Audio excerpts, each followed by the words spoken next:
ভাজা পোড়া তৈরি করার পরে ওই বাচ্চাটার মনে বড় দুঃখ, মা আমার আজকে এটা খাওয়াইতে হবে, সেটা খাওয়াইতে হবে। একটা নারী এমন আছে সারাদিন পরিশ্রম করে 200-300-400 টাকা রুটি রুজি করে, 3-4টা বাচ্চা আছে তার, স্বামী মারা গেছে অথবা স্বামী তালাক দিয়ে চলে গেছে, কিন্তু এই নারীর জিম্মায় 2-3টা সন্তান করবে কি, উপায় কি তার? তখন ওই নারী বাজারে যাইয়া চোখের পানি ছেড়ে ছেড়ে ফেলায়, কান্দে আর বলে, আল্লাহ কি করে আমি এখন বাজার করব? যারা সিন্ডিকেট করে পণ্যের দামগুলি বাড়ায়, এই চোখের পানি কিয়ামতের ময়দানে তাদের হিসাব দিতে হবে কড়ায় গন্ডা। কথা বল না কেন? কোরআনকে যদি সত্য মনে করে থাকেন তো মালিক ইয়াউমিদ্দিন, সৃষ্টির মালিক যিনি, বিচার দিনের মালিক তিনি, দুনিয়াতে রিজিকের ফয়সালা করেন যিনি, কিয়ামতের ময়দানে কড়াই গন্ডায় হিসাব নেবেন তিনি। কি কথা বলুন, ঠিক না?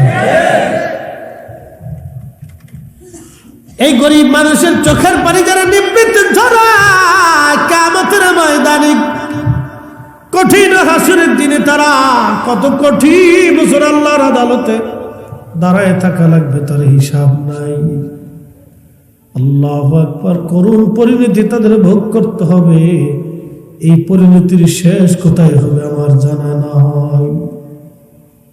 মেহশরের মাঠে করুণ পরিণতি, তার একটা করুণ পরিণতি বুঝাই তারুজুল, এই কোরআন বলতেছে তার একটা করুণ পরিণতি বুঝাই দিয়ে শেষ করবে। তারুজুল মালাইকাতু ওয়ার রূহু ইলাইহি ফি ইয়াউমিন কানা মিকদারুহু 50,000 সানা। আল্লাহর কোরআন বলতেছে দুনিয়ার 50,000 বছরে এক জায়গা করলে যত বড়, হাসরের একটা দিন হবে তত বড়। একসাথে বলবেন না আল্লাহু আকবার। দুনিয়ার 50,000 বছর এক জায়গা করলে যত বড়, হাসরের একটা দিন হবে তত বড়। আল্লাহ সেই দিন যারা দুনিয়াতে পণ্য সামগ্রীর দাম বাড়াইয়া, গরিব মানুষের চোখের পানি ঝরাইয়া, এই রমজান মাসে খেজুরের দাম বাড়াইয়া, চিনির দাম বাড়াইয়া, তেলের দাম বাড়াইয়া, চালের দাম বাড়াইয়া, মশলার দাম বাড়াইয়া, এই সবজির দাম বাড়াইয়া, নিত্য প্রয়োজনীয় খাদ্য সামগ্রীর দাম বাড়াইয়া যারা গরিব মানুষের চোখের পানি ঝরাইয়া কোটি কোটি টাকার মালিক হয়ে গেল, কিয়ামতের ময়দানে এই সম্পদ তো সে আর দুনিয়ার থেকে কবরে নিতে পারবে না, কবরেও তার কোনো প্রয়োজনও আসবে না। এই সম্পদগুলিকে আল্লাহ সর্বাকৃতি বানাইয়া শরীরের মধ্যে পাচাইয়া আল্লাহরে বান্দাকে সেই দিন কিয়ামতের মাঠের একটা পাশে আল্লাহ তাদেরকে জায়গা করে দিবে। কিয়ামতের মাঠের এক পাশে তাদের জায়গা হবে। এই সাপ তারে কামড়াইতে থাকবে, মুখের মধ্যে কামড়াইয়া গোশতগুলি টেনে টেনে ছিঁড়ে ছিঁড়ে নিয়ে চলে যাবে। আল্লাহু আকবার। আল্লাহ নবী বলেন এই সাপ যদি দুনিয়াতে একবার নিঃশ্বাস ফেলাইতো, পৃথিবীতে কোনো ফসল হইতো না, জীব জানোয়ার বাঁচত না। এই সাপ একবার কামড় দিলে 40 বছর ধরে বিষের ক্রিয়া শরীরে চলতে থাকবে। নবীজি বললেন দুনিয়ার 50,000 বছর এক জায়গা করলে যত বিরাট, একটা দিন হবে তত বিরাট। সেই দিনের হিসাব অনুযায়ী জিন জাতির হিসাব হবে, মানব জাতির হিসাব হবে, ফেরেশতাদের হিসাব হবে, পশু পাখির হিসাব হবে। সমস্ত মাখলুকের হিসাব টানার পরে ওই দুনিয়াতে যারা পণ্য সামগ্রীর দাম বাড়াইয়া, গরিব মানুষের রক্ত যারা চুষে খেয়ে এলো, যারা গরিব মানুষের টাকাগুলি মারিয়া সুইস ব্যাংকে এবং বেগম পাড়ায় বাড়ি বানাইলো, গরিব মানুষের টাকাগুলি নিয়ে আল্লাহর বান্দাদের হক যারা মেরে খাইলো, কিয়ামতের ময়দানে আলাদা তাদেরকে রাখা হবে। কোটি কোটি বছর পার হয়ে যাওয়ার পরে তাদেরকে আল্লাহ হিসাবের জন্য ডাক দেবে। কিন্তু এই কোটি কোটি বছর ওই সাপ তারে কামড়াইতে থাকবে, কামড়াইতে থাকবে, কামড়াইতে থাকবে। কেউ তারে সেই দিন বাঁচাইতে পারবে না, তার সম্পদ তারে বাঁচাইতে পারবে না। এই জন্য দুনিয়াতে যারা গরিব মানুষের চোখের পানি ঝরায়, কিয়ামতের ময়দানে আল্লাহর আদালতে ফয়সালা হবে। কথা বলেন ঠিক কিনা? পৃথিবীর কোন বিজ্ঞানীর পক্ষে সম্ভব হবে না তাকে মরণ থেকে বাঁচানোর জন্য। এই জন্য পৃথিবীর বড় বড় বিজ্ঞানীরা হাজার চেষ্টা করলো, অন্যান্য রোগের টিকা আবিষ্কার করতে পারবে, কিন্তু মরণ রোগের টিকা আবিষ্কার করা সম্ভব হবে না। কথা বলেন ঠিক কিনা? আমার আল্লাহ ডাক দেখা বান্দারে, যা যা প্রয়োজন আমি আল্লাহ তোমারে সব দিলাম, সব কিছু আমি আল্লাহ তোমারে দিলাম, কিছু আমি আল্লাহ প্রয়োজন পূরণ রাখি নাই। কোটি কোটি বছর ধরে সূর্যটাকে জ্বালাইয়া পৃথিবীতে আলো আমার আল্লাহ পাক দেন। মনে রাখবেন এই সূর্যটা আল্লাহর আইনে চলে। পৃথিবীর সমস্ত বিজ্ঞানী যদি এক জায়গা হয়, পৃথিবীর সমস্ত সৈন্যবাহিনী যদি এক জায়গা হয়, পৃথিবীর সমস্ত শক্তি বোমার ক্ষেপণাস্ত্রগুলি যদি চাঁদে সূর্যের দিকে নিক্ষেপ করা হয়, বাজান রে বলেন সূর্যের কিছু যায় আসবে? লাগাল পাবে? লাগালি পাবে। পৃথিবীর সমস্ত বিমান, রকেট আর ক্ষেপণাস্ত্র অস্ত্রগুলি যদি সূর্যের দিকে তাক করে মারা, হে সূর্য আজকে 1 মিনিট পরে উঠতে হবে, না না, পৃথিবীর সমস্ত অস্ত্র শেষ হবে, বোমা শেষ হয়ে যাবে, ক্ষেপণাস্ত্র শেষ হয়ে যাবে, সমস্ত শক্তি শেষ হয়ে যাবে। সূর্য 1 সেকেন্ড আগেও না পরেও না। আল্লাহ কোরআনে বলতেছে, কত চমৎকার আল্লাহর কথাগুলি। আশ-শামসু ওয়াল কমারু বিহুসবানিন ওয়ান নাজমু ওয়াশ-শাজারু ইয়াসজুদান।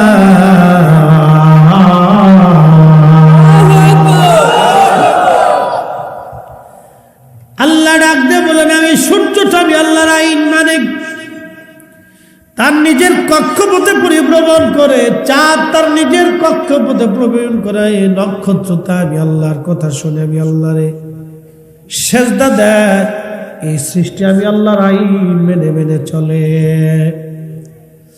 এই সূর্যটা আমি আল্লাহর আইন মানে পৃথিবীর সমস্ত শক্তি যদি এক জায়গা হয়, সূর্য 1 মিনিট আগেও না 1 মিনিট পরেও না,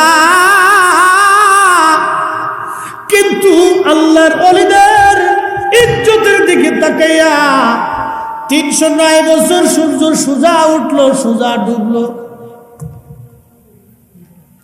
সেই ওলি কারা?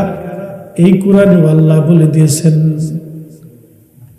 আমা হাসিবতা আন্না আসহাবাল কাহফি ওয়ার রাকিম কানু মিন আয়াতিনা আযাবা।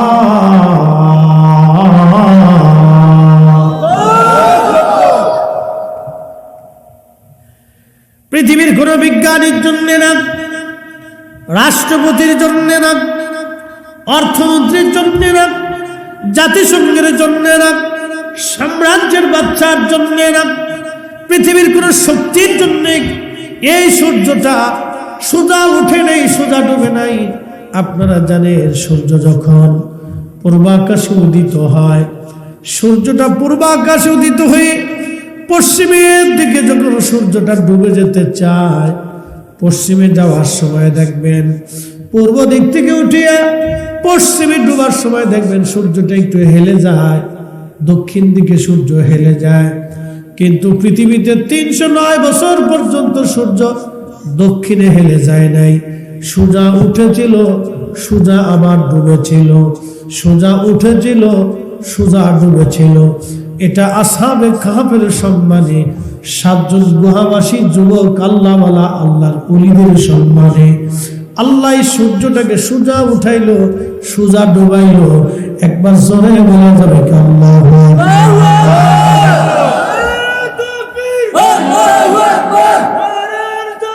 ইয়া রাসূলুল্লাহ জিন্দাবাদ জিন্দাবাদ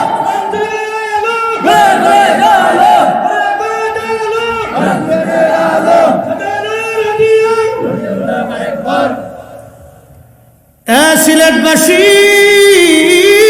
কথাগুলি শুনে যান। আল্লাহ তার ওলিদের কারণে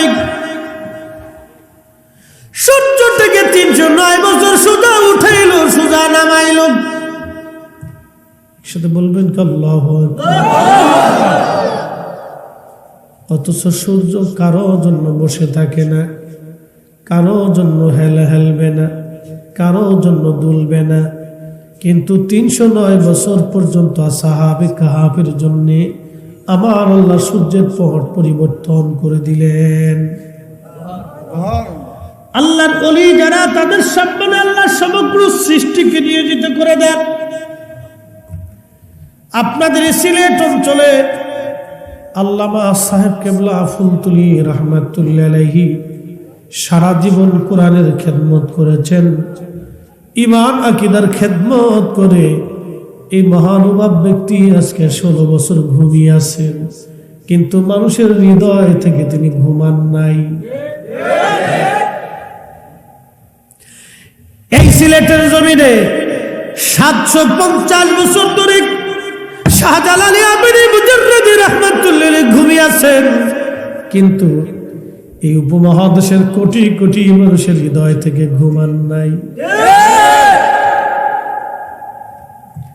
কারণ কি? শাহজালাল রাহমাতুল্লাহ আলাইহি একটা কিতাব লিখে যান নাই, একটা হাদিসের কিতাব লেখেন নাই, ফিকের কিতাব লেখেন নাই, তাফসীরের কিতাব লেখেন নাই, তারিখের কিতাব লেখেন নাই, কিন্তু যুগে যুগে শত শত বছর ধরে 360 জন ওলিকে মানুষ স্মরণে বরণে হৃদয়ে স্থান করে রেখে দিল। কারণ কি? একটা মাত্র কারণ, এই কোরআনের বিধান এই জমিনে তারা চালু করে গেছে। আল্লাহর আইন চালু করে কালেমার পতাকা এই জমিনে তারা উড়াই দিয়া কোটি কোটি মানুষের কালেমার দরজা খুলে দিয়ে গেছে। কথা বলেন ঠিক কি না?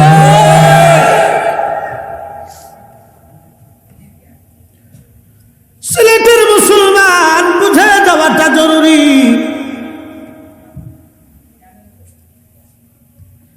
সৃষ্টির জন্য, আল্লাহর ওলিদের জন্য সৃষ্টির আইনকে আল্লাহ পরিবর্তন করে দেন, বিধানকে আল্লাহ পরিবর্তন করে দেন। আল্লাহর নবীর ইজ্জতের দিকে তাকাইয়া আমার আল্লাহ তামাম সৃষ্টির আইনকে আল্লাহ পরিবর্তন করে দেন। কিন্তু পৃথিবীর কোন মানুষের হাতে ক্ষমতা আল্লাহ দেন নাই। জ্ঞানী, বিজ্ঞানী, সায়েন্টিস্ট কারো হাতে ক্ষমতা দেন নাই। আল্লাহ শুধু তাদের কাছেই দিয়েছেন যাদের কাছে আলিফ লাম মিমের হাকিকত আল্লাহ লুকাই দিয়েছে। ইয়াসিন, তাহা, আলিফ লাম রা, নুন, কাফ হা ইয়া আইন সাদ,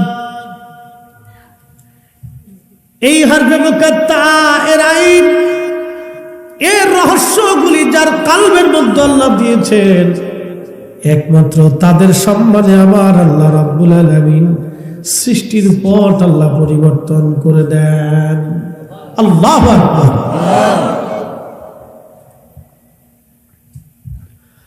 প্রিয় উপস্থিতি,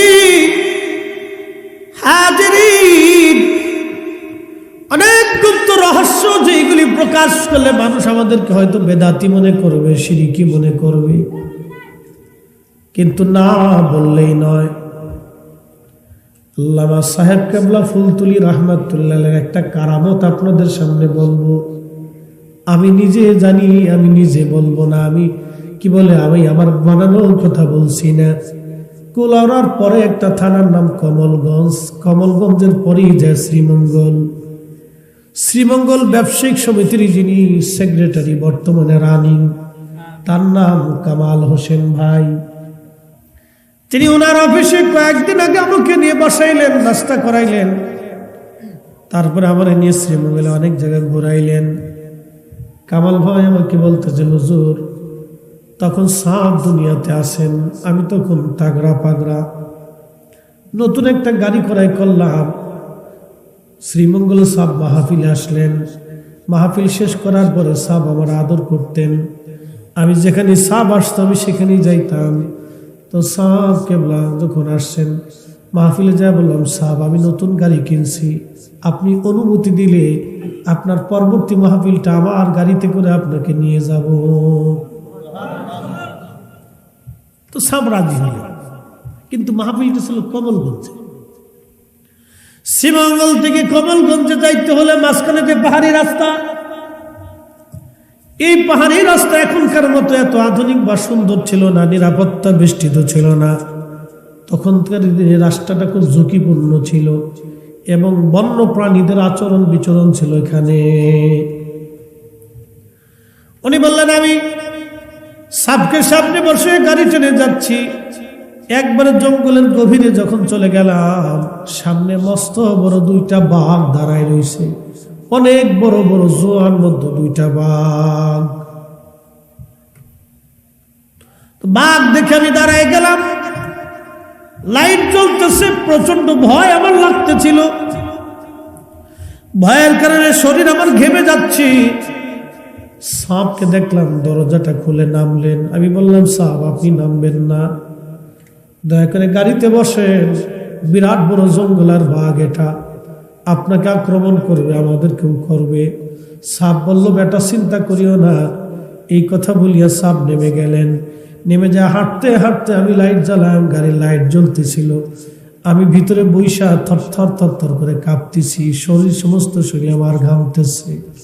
আমি দেখলাম সাপ কেবলা ওই বাঘের সামনে যাই আস্তে করে বাঘের শরীরে হাত দিয়া এইভাবে আদর করে দিচ্ছে। উনি এখনো জিন্দা আছে, কামাল ভাই এখনো জিন্দা, জিজ্ঞেস করতে পারে। আমি আশ্চর্য হয়ে গেলাম, বাঘ সামনে সামনে গেল, সাপ পিছে পিছে চলে গেল। আমি আরো আশ্চর্য হয়ে ভয় পাইতে লাগলাম, হাই হায় সবার সামনে থেকে আমি সামনে নিয়ে আসছি, এখন যদি সাপ হারায় যায় অথবা ইন্তেকাল করে, বাঘে যদি তারা আক্রমণ করে তাহলে মানুষেরা আমাকে মেরে ফেলবে, সবাই বলবে তুমি সামনে নিয়ে গেছো, তুমি হত্যা করছো। আমি চিন্তায় পড়ে গেলাম, আমি খুব থরথর করে শরীর আমার কাঁপতেছে, সমস্ত শরীর আমার ঘেমে যাচ্ছে শীতের মধ্যে, সমস্ত শরীর ঘেমে আমার কাপড় চোপড় ভিজে যাচ্ছে, চিন্তায় পেরেশানিতে। বলে ঘড়ি ধরে প্রায় 40 মিনিট পরে সাপ ওই বাঘের সাথে আবার ফিরে আসলেন। আল্লাহু আকবার। 40 মিনিট পরে বাঘের সাথে ফিরে আসার পরে সাপ আবার গাড়িতে বসলেন, বাঘেরা চলে গেল, আমি সাপকে নিয়ে রওনা করলাম। তখন আমার শরীর ঠান্ডা হয়ে গেল, আমার চিন্তা দূর হলো, কিন্তু এত সুঘ্রাণ আসতেছিল, জীবনে এত সুন্দর সুঘ্রাণ আমি কোনোদিন পাই না। উনি বললেন গাড়িটা আমার 3 বছর ছিল, 3 বছর পর্যন্ত গাড়ির ভিতরে আমি কোনো পারফিউম ব্যবহার করি নাই, ওই ঘিরানেই পুরা গাড়িটা 3 বছর পর্যন্ত সুঘ্রাণময় ছিল। বলে ফরিদি সাহেব এটা বলার উদ্দেশ্য কি? বলার উদ্দেশ্য হচ্ছে আল্লাহর ওলিদের কারণে আল্লাহ সমস্ত মাখলুকদেরকে ওলিদের দিকে ঝুঁকায় দেয়। কথা কর না কেন, ঠিক কিনা? ওলি নূর মুহাম্মদ সাল্লাল্লাহু লা ইলাহা ইল্লাল্লাহ লা ইলাহা লা ইলাহা আসিয়া বলে আল্লাহ আল্লাহ, ফেরাউন দিছে কত জ্বালা। আল্লাহ বলে ও জিবরাইল, আল্লাহ বলে ও জিবরাইল, খুলো হে জান্নাতের তালা। লা ইলাহা লা ইলাহা লা ইলাহা ইল্লাল্লাহু মুহাম্মাদুর রাসূলুল্লাহ। 1450 বছর আগে কোরআনে আল্লাহ বলেন কাইফা তাকফুরুনা বিল্লাহি ওয়া কুনতুম আমওয়াতা, কি করে তোমরা আল্লাহকে অস্বীকার করো অথচ তোমরা অস্তিত্বহীন ছিলে, মৃত ছিলে তোমরা, সৃষ্টিতে তোমাদের কোনো অস্তিত্ব ছিল না। ফাহিয়াকুম, অতঃপর আমি অস্তিত্ব দিলাম, জীবন দিলাম, জীবন দিলাম, জীবন দিলাম। সুম্মা ইউমীতুকুম, এরপর আমি আল্লাহ আবার মরণ দিব। একসাথে বলুন আল্লাহু আকবার। এই কোরআন যেটা বলছে এটা ঠিক, কোরআন যেটা বলছে ঠিক। আল্লাহ কোরআনে বলতেছে বান্দা, কি করে তোমরা আমি আল্লাহকে অস্বীকার করো অথচ তুমি মৃত ছিলে, অস্তিত্বহীন, তুমি অস্তিত্বহীন ছিলে, আমি রব্বুল আলামিন তোমাকে অস্তিত্ব দিলাম। আল্লাহু আকবার। আমাদের সৃষ্টিটা কোথায় ছিল? এই দেহটা কোথায় ছিল? একটু শুক্রাণুর মধ্যে লুকানো ছিল, ডিম্বাণুর ভিতরে লুকানো ছিল এই দেহ। আল্লাহর এই কোরআনে আল্লাহ 1450 বছর আগে বললেন ওয়াবাদা খালকাল ইনসানি মিন তুরাব, আমি মানুষকে সৃষ্টির সূচনা করেছি মাটি থেকে। সুম্মা জাআলা নাসলাহু, আমি আল্লাহ এই মানব জাতির বংশ বিস্তার করেছি মিন সুলালাতিন মিন মাইন মাহিন।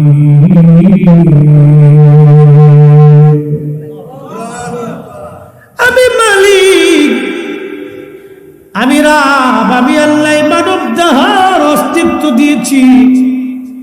মানুষের নির্গত শরীর থেকে এক পানি, এই পানির ভিতর থেকে শুক্রাণু, ডিম্বাণু, এই পানির অংশটা নারীদের থাকে বুকে, পুরুষদের থাকে পিঠে। নারী জাতির এই পানিটা থেকে বুকে, পুরুষের থেকে পিঠে। এই পানির থেকে শুক্রাণু, ডিম্বাণু। আল্লাহু আকবার। মায়ের রেহেমের ভিতরে আল্লাহ অ্যাডজাস্ট করি আমার বডিটা আল্লাহ বানাইলেন। এই জন্য আল্লাহর কোরআন বললে ইয়া আইয়ুহান নাস ইয়া আইয়ুহাল ইনসানু মা গাররাকা বিরাব্বিকাল কারীম।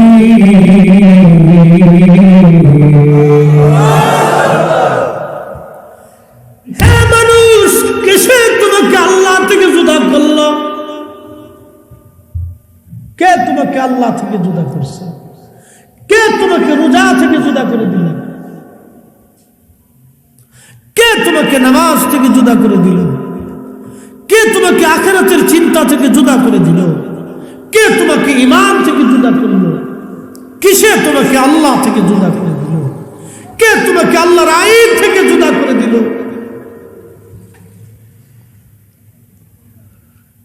হাজিরিন, কুলাউড়াবাসী, এরপরে আল্লাহ পাক বলতেছেন আল্লাযী খালাকাকা, সৃষ্টি করছে কে? জোরে বলেন কে? আল্লাহ। আরো জোরে আল্লাহ। এই হাওরের ভিতরে একটা মাছের ডিমের কোষের ভিতর থেকে হাজার হাজার মাছ যিনি দেন, বলেন তিনি কে? আপনাদের পাশের হাওরের নাম কি? হাকালুকি, মানে অনেক বড় হাওর। মাশাআল্লাহ। হাকালুকি হাওরে বাংলাদেশ সরকার কি প্রত্যেক বছরের টনে টন গম, খাবার টাবার মাছের দিয়ে যায়? দেয়নি?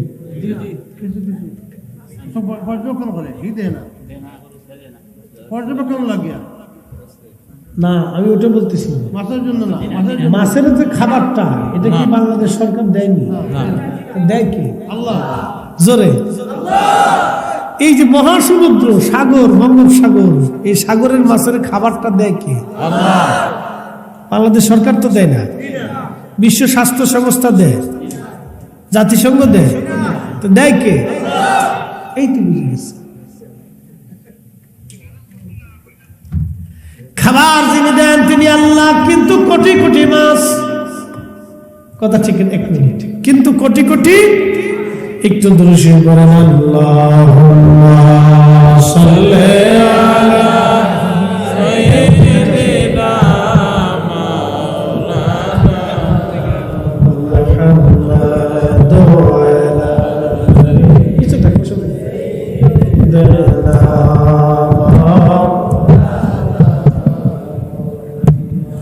উড়ে যাও রে মাহফিলের হাওয়া,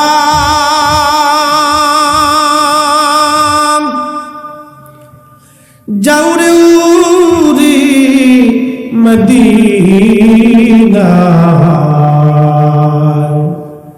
আমাদের দরুদ পৌঁছাই দিও ওই না সোনার মদিনায়। আল্লাহুম্মা সাল্লি আলা সাইয়্যিদিনা মাওলানা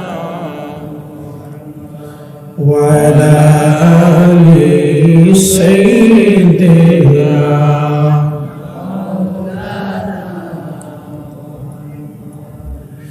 এই জন্য আল্লাহ ডাকতে বলেন আল্লাযী খালাকাকা, যিনি তোমাদেরকে সৃষ্টি করেছে কে? আল্লাহ। সন্দেহ? আমাদের রিজিকের বরাদ্দ যিনি করলেন তিনি কে? আল্লাহ। আমি ফরিদ সাহেব হাজার চেষ্টা করলো ভালো খাবার খাইতে পারবো না যদি মালিক বরাদ্দ না করে। আবার অনেকের কোটি কোটি হাজারো কোটি টাকা আছে, ভালো খাইতে পারে না, খাই কি বোতল শাক। এটা বোতল শাক বলি, কপালে ভালো জিনিস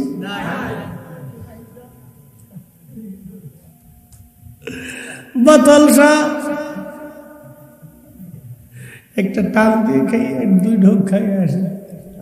কি কয় না কয়, বাপের দুলাভাই কয়, সাওয়াল রে বিয়াই কয়, বউরে খালা কয়, কোন তালের ঠিক নেই।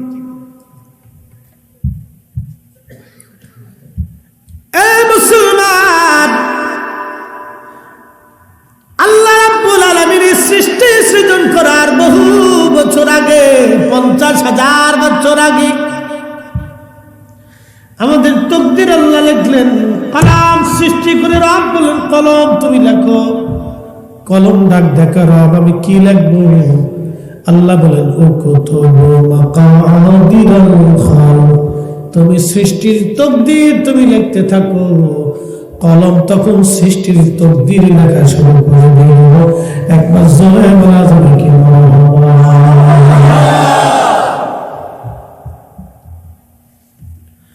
হাজিরিন, কুলাউড়াবাসী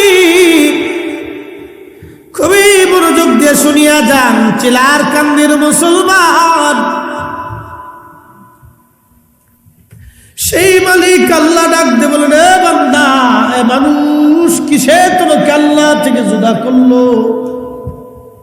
কে তোমাকে আল্লাহর আইন থেকে জুদা করলো? কে তোমাকে আল্লাহর বিশ্বাস থেকে জুদা করে দিল? কে তোমাকে মালিকের হুকুম থেকে জুদা করে দিল? আল্লাযী খালাকাকা, যিনি তোমাদেরকে সৃষ্টি করলেন, ফাসাওয়াকা, সুবিন্যস্ত করলেন, ফাআদালা, আল্লাহ সুঠাম করলেন, শক্তিশালী বানাইলেন। হাকালুকি হাওরের ভিতরে কোটি কোটি মাছ, প্রত্যেকটা মাছের জন্য তিনি স্বাদ দিয়ে দিলেন, তিনি কে? আল্লাহ। স্যাং মাছ, বোয়াল মাছ, পুঁটি মাছ, রুই মাছ, কাতল মাছ, কই মাছ, শিং মাছ, ট্যাংরা মাছ, অনেক। আচ্ছা বলছি, থাক থাক থাক, এই সব আছে। এক এক মাছের এক এক স্বাদ। জিব্বা কয়টা? জিব্বার উপরে ফান দিলে সিলেটের আবার জাতীয় খাবার হচ্ছে, আমি নাম দিয়েছি ফান আর চা। এটা সিলেটের জাতীয় খাবার। এটা না হলে মেহমানদারি হয় না, আত্মীয়তা হয় না। সিলেটে এটা খাতেই হবে, চা আর পান। কিছু খাক আর না খাক, এটা খাইতে হবে, পান খাইতে হবে। এই পান খাইতে হবে সিলেটে, পাশে দিতে উপরে দিলে দেখা যেত না। এই চা আর পান এগুলো সিলেটের খাবার, এগুলি সিলেটে খুব প্রসিদ্ধ খাবার। আচ্ছা, খাক অসুবিধা নেই, খাওয়া নিষেধ নেই, খান। সুবরি খাবেন, পান খাবেন, চুন খাবেন না, তামাক খাবেন না, আর সবটা খান। সুবরি এটা গাছের একটা ফল, এটার ভিতরে বরকত আছে। তারপরে পান যদি খান, এটা গাছের একটা পাতা, এটার ভিতরে প্রোটিন আছে, বরকত আছে। চা এটাও গাছের পাতার থেকে হয়, এটার ভিতরে অনেক পুষ্টি। খান, অসুবিধা নেই, খাবেন বেশি। আচ্ছা, ওনাদেরকে একটু জায়গা করে দেয়, কারণ এই রমজান মাস আসতেছে তো, অনেকে বসে বসে ওয়াজ শুনে, অনেকে আবার ঘুমের ওষুধ বানায় ফেলছে ওয়াজ। অনেক মুসল্লি আমার কয়, হুজুর আপনার ওয়াজ শুনি, কালকে পুলিশই ধরছে আমার। হুজুর আপনার ওয়াজ প্রত্যেক দিন শুনি, একটু আগেও শুনছি, শুনেন, আপনাদের শোনার দরকার বেশি বেশি করে শুনেন। হুজুর আপনার ওয়াজ ভালো লাগে, খুব ভালো লাগে, আরো ভালো লাগে। তো যাই হোক, আলহামদুলিল্লাহ, তো শুনে মিডিয়ার কারণ তারা, তাদের পরিশ্রমটা দরকার আছে। অনেক মা বোনরা আগে ওই পাখির পাগল ছিল, পাখি কিরণমালা, বেডিরা কিরণমালার লেগে জীবন দিয়া লাইছে। পাখি নাম কি? পাখি জামা, কিরণমালা জামা, কত কোয়ালিটি রইল, বাপরে বাপ। বেডিগার জ্বালায় অস্থির হয়ে গেলাম না, সর্বনাশ। এই ওয়াজ করে ছাড়তে পারি না। এদিক দিয়ে আত্মহত্যা করে, ওদিক দিয়ে মরে যায়, ওদিক দিয়ে হার্ট ফেল করে, ওদিক দিয়ে স্টক করে, পাখি আর পক্ষীর লেগে কি যে জ্বালা হইল। তো এগুলি গেছে না, এগুলি এখন আর নাই।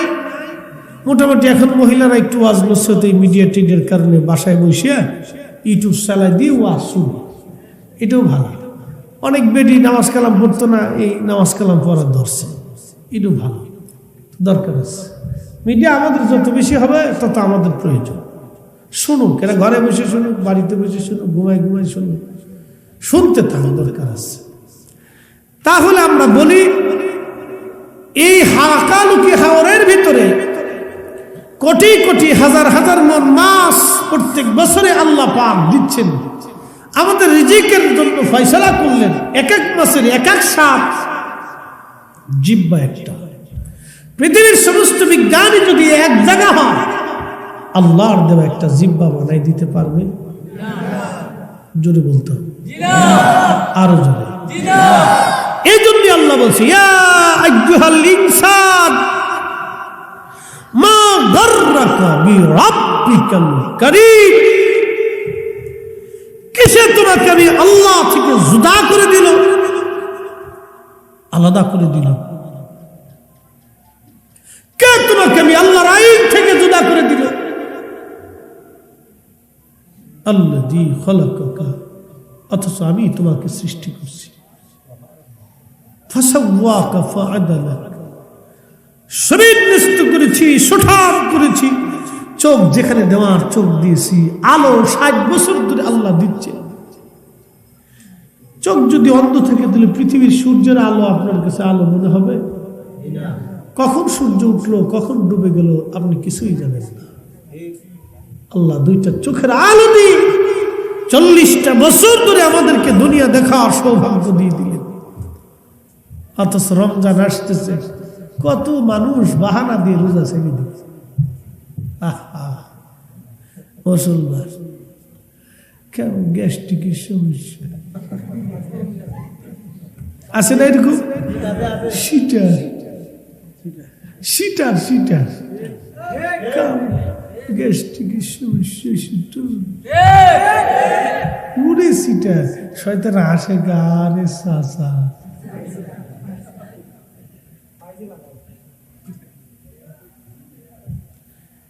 দুনিয়াতে বাহানা দিবেন, কিন্তু কবরে বাহানা দেওয়ার সুযোগ নাই। দুনিয়াতে বাহানা দিবেন, কিন্তু হাসরের মাঠে বাহানার কোনো রাস্তা নাই।